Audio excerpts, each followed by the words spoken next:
I'm here with Nick from the Craftcade here in Bismarck. Hello. Yes, and this is going to be Bismarck's first arcade craft beer bar, pizza, and Chicago dog establishment. Chicago style Franks. That's right. I told the staff already, some of the staff that we've hired, that hot dog is a bad word at the Craftcade. Why? Well, I just think there's a certain way to you can name an item, and it instantly sounds more or less attractive, just simply based on the name that you choose for it. And I feel like hot dog sounds less attractive than a Chicago style Frank. To me, it just sounds like it's a little bit more dignified, I guess. I agree. It does. And I guess my first question for you is, what made you decide on the Craftcade?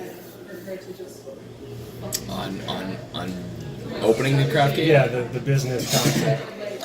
Well, I had actually visited a good friend of mine down in Boulder, Colorado, and he actually took me and my wife to downtown Boulder, and we were actually given the privilege of visiting an arcade bar that they had there, and it kind of had a lot of the retro games inside, and there they were serving cocktails and beer, and I loved it. I mean, it was the first time I had really kind of seen it, but I'd always wondered here in Bismarck why nobody had brought back a place that we used to have in town when we were kids called Snooper's Bump and Tilt.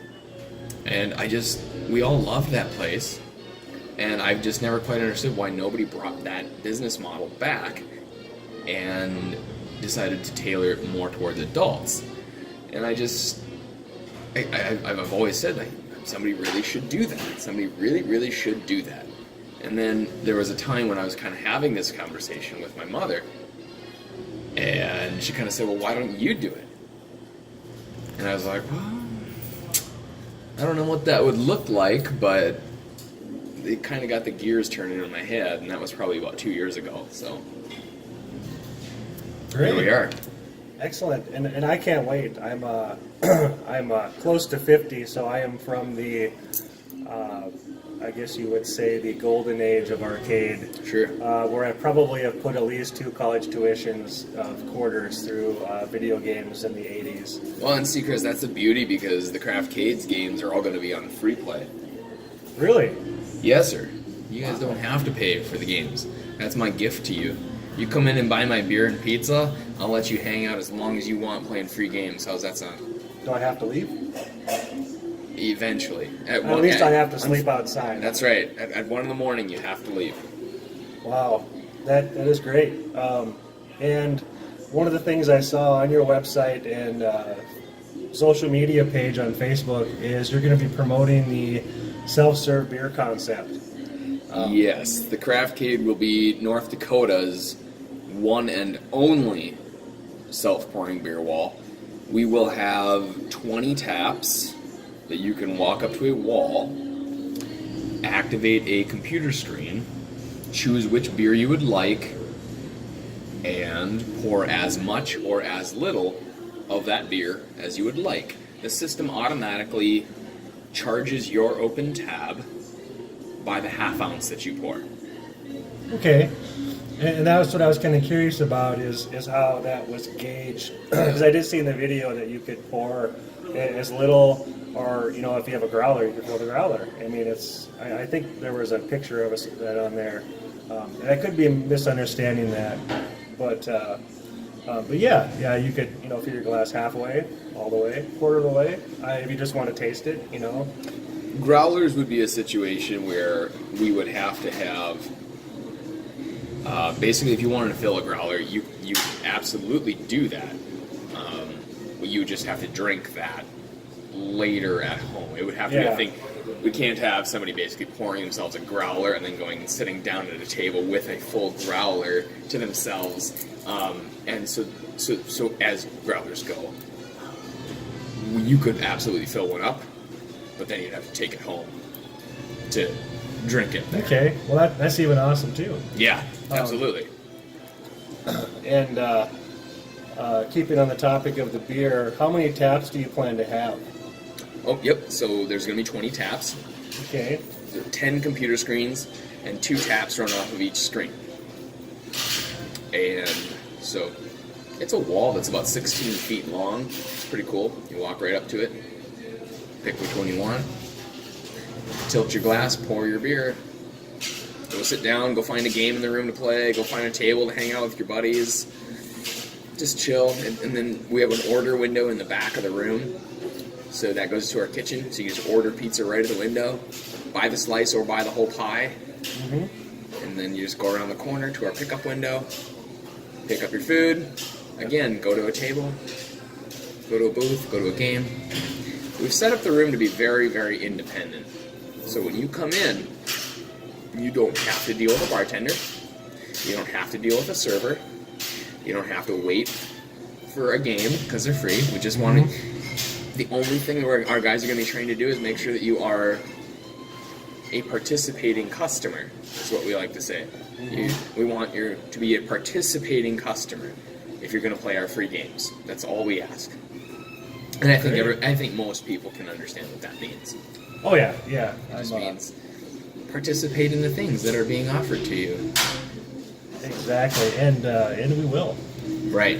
Can you give us any window into any of the beers that you're going to be serving when you open? Sure, absolutely. So on that wall, because it's 20 taps, we wanted to really, really balance that wall out.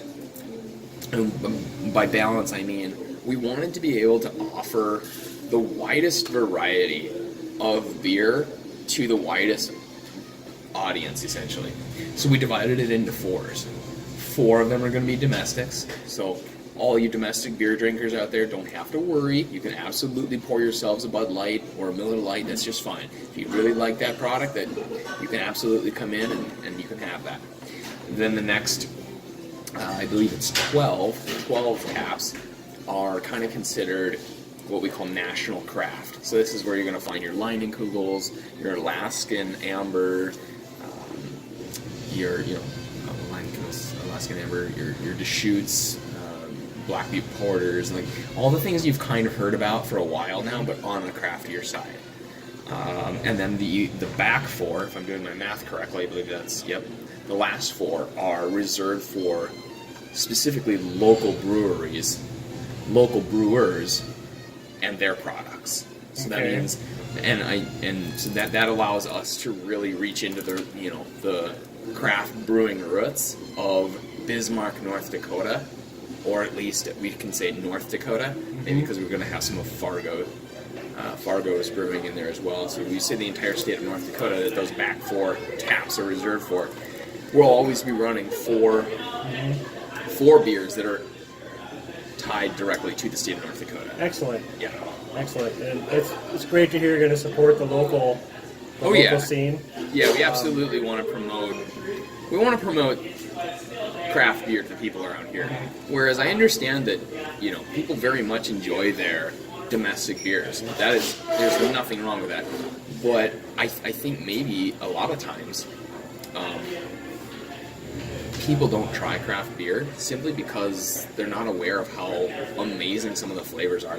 They're just, people fall into that pattern of continuing to try and purchase the thing they already know that they like, and they're not necessarily always open to the idea of paying money for something that they're not sure if they're going to like. And so you fall into that comfort pattern. Yep. So.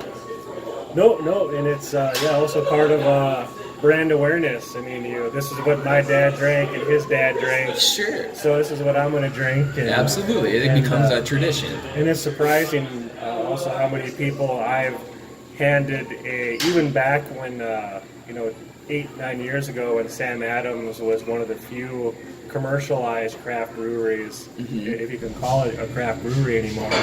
I give them a Sam Adams and like, this is pretty good. There's actually some flavor in here. Oh yeah, I love Sam Adams. So it's nice to get people turned on to that. And I think this self-pour system you have where it kind of people can actually take how much they want, or like some people that are a little leery of the darker beers can maybe pour themselves a quarter glass. Yep. And not have to feel bad about wasting the bar's revenue, right? Or a snooty look from the bartender about Absolutely. Well, I'm not here to give it away for free. I've explained to a lot of people about why a system like this is so nice, and that is when you're trying to discover craft beer for yourself for kind of the first time, and you go to a bar that has a nice selection. Let's say they have 20 craft beers on tap or more. Mm-hmm. How many are you going to sit at that bar and ask that bartender to sample before you choose one? Yeah. Maybe 2. If you start asking for a third and a fourth sample, I promise that's starting to get awkward. Yeah, and I agree. I've been at that situation with people where I'm like, okay, look, you've had 4 samples. Exactly. Yeah. Right, and so the beauty here is that as far as, we're the Craftcade. We're an arcade, but we're also very focused in craft beer, and we're focused in being able to educate people on how amazing trying different craft beer can be. And because of this system, you can come in and try all 20 of my beers that I have on tap, and you won't ever have to feel awkward about coming in and sampling 20 different beers. You can find the one that, you know what? Let's say you don't like any of them. You don't like any of them except for your Busch Light. But you know what? It's right there waiting for you. That's you can right. go ahead and have, if you don't like any of the ones on that tap line, you still have exactly what you wanted, in the long run. So, yeah. Okay. The big thing the big question that people have asked me when I mentioned I was going to get a chance to visit with you about the Craftcade is, when do you have an idea when you plan to open? Well, we would like to be open sometime near March. Okay. We are in the middle of a build out right now, which is pretty extensive, and it's obviously we are also nearing the very busy holiday season. So holidays are a tough time to get a build out moving forward, just because everybody's busy and everybody has time off, and so I have a feeling the build out's probably going to slow down here for a little bit, but yeah, we would like to open near March. Great. I can't wait. I think I've stopped by a few times, and, Sure. and hopefully you didn't be like, dial 911 like, who's this guy looking in the windows? No, we did paper up the windows. We want to try as much as we can to, maintain that element of surprise. It should be a very, we're very, very cognizant of the details in the room. We'll put it that way. We're putting a lot of work in the decor and style of the room. So. Okay. And the second biggest question that has come to me from people on the Thirsty Gen site and people here in the Bismarck Mandan area, and I think this is addressed on your site, but I'll let you give the final word. Will it be a 21 and over only? Unfortunately, yes, it will be. And I have to say, unfortunately, just because I know there were a lot of people that wanted the Craftcade to be an all-ages restaurant. And I will say that we heavily looked into it. We went kind of round and round with the city on it. And in the end, it just, with that self-pouring system being located directly in the center of the room, it was very, very difficult to separate that system from the people. And that was essentially what was required by the state law. For us to allow small children in there, we were going to need to basically separate that system from the people. And to do that when the system is located directly in the center of the room was quite difficult, and would have been considerably more expensive. So, unfortunately, but I will say this is what I've been telling people: if you are one of those individuals who has kids and you really wish you could share that retro arcade experience with them with pizza and beer as a dad or a mom, if you don't like the fact that I wasn't able to make this 21 and under, if that frustrates you, then I'm going to remind you for a moment that you're the adults, which means you're the bosses. So if you don't like that law, then let's get it changed. Because we're the ones in charge now, okay? Because we're the adults. We are the ones that are in charge. We are the ones that make the rules. So if we don't like that rule, then let's change it. That's my feeling on that. But, and I hope this makes you feel better, I would have to say 99% of the people that asked me this question Yes. said, I hope that I can go in there and there will not be children there. That's good. That's good. Well, you know what? I'm glad I'm not. I'm really glad that I'm not hurting too many people's feelings. Then we did really look into having some kids in there and maybe being able to do a thing that I wanted to call Saturday Morning Redux. Mm-hmm. And so that on Saturday mornings and possibly Sunday mornings, moms and dads could bring their children into the Craftcade and kind of do like a Saturday morning cartoons Redux. While they just have a retro experience with their kids. And I was looking into it, but it just, man, oh man, was it difficult to get around. It really was. So. And talking about the games, is there going to be any type of deal where you have tournaments? We are working on it. So, I mean, we were definitely going to have theme nights. So Monday night, we believe, is going to be like an industry night. So if you are a part of the food and alcohol service industry, if you're one of those employees, on a Monday night you guys will be able to come in and get 50% off your bar tab. That's pretty cool. All you have to do is show your employment proof, basically. It's our way of saying, you know, we're giving back to those people that create our walkable bar hopping culture in downtown Bismarck. I want to create that culture.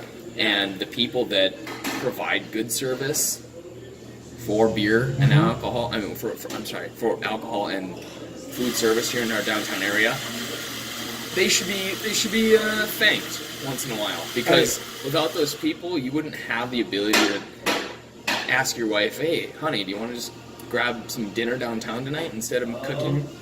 You want to just run downtown for a cocktail with me?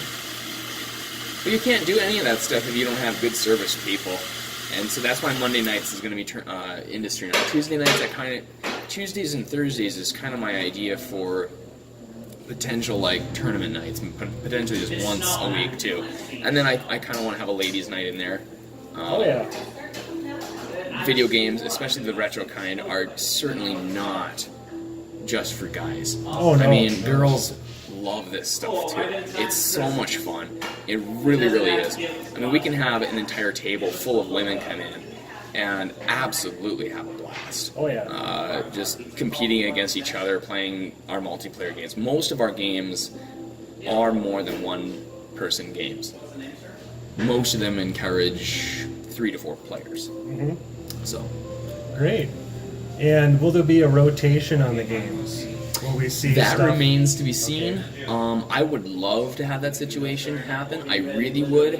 I would really love to be able to run surveys with my audiences at the tables, or collect them, over the course of maybe a month or two. Just collect surveys and count up the votes, and just find out which games people want. Allow people to vote over the course of a month or two, and just count it up, find out which one was the most popular vote, and call up my guy and get him to build that game for us, or acquire an old vintage one. That's another thing I can say. All of our games are original vintage machines with the original CRT monitors in them, that have all been refurbished, rebuilt, redusted off, and basically bulletproof to the point where we took original machines and made them look like they just came off the factory floor again. Nice. That's going to be great. It's one of the things I always enjoyed about those machines was the artwork on the outside and all that great stuff. Some of the artwork, Chris, that I've come into contact with since I've been doing this project just astounds me. I mean, this is regular artwork that was on simple packaging in the stores just to sell a game to moms and dads and their kids. But it's a piece of art that is, I think, in many, many cases, especially with the Atari line of games, Atari had artists working on their games that it would blow your mind. Some of the art that I've run into is just phenomenal. So much work went into it, and it's just something you don't see today. So I think I totally agree with you. It's just super, super cool. Okay, and that's all I have. So I want to thank you once again, Nick, for your time. Well, thanks. Taking time of your busy schedule, and I can say I've got a lot of positive feedback. A lot of people are waiting pensively to pounce on the opportunity to get back and play some Galaga, some Pac-Man. I'll tell you what, do this for me, people, if you're listening. Be very excited and come join us at the Craftcade with your excitement, but also realize that this is our first time down this road and the first time at this rodeo. So let us work out some of our, let us get good at serving you before you